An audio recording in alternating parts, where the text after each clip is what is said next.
இந்தியாவுக்கு 2 தலைகுறைவான விஷயங்கள் நடந்திருக்கு. அதை பத்தி யாரும் கண்டுக்க கூட இல்ல. அட்லீஸ்ட் தெரிஞ்சுக்குங்க. ஒன்னு வந்து ஈரானோட கப்பல் ஐரிஸ் டேனா கப்பல் வந்து நம்ம இந்திய கடற்கரையில வந்து அமெரிக்கா சப்மரைன் வச்சு தாக்கி இருக்கு.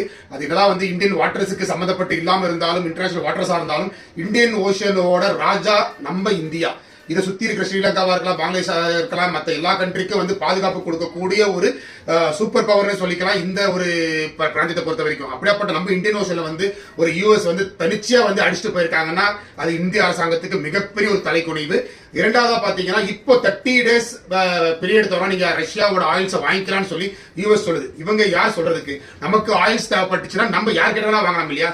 கொட்டை எழுத்துல டைம்ஸ் ஆஃப் இந்தியால US allows to buy Russian ஆயில்னு சொல்ல போடுறாங்கன்னா இது எவ்வளவு பெரிய தலைக்குனிவான ஒரு விஷயம். நம்ம நாட்டு பிரதமர் ஒரு சிங்கம் நம்ம நினைக்கிறோம், தலைக்குனியா மனிதரா பார்த்துக்கிட்டு இருக்கோம். இதை வந்து ஒரு கண்டிக்க கூட கிடையாது.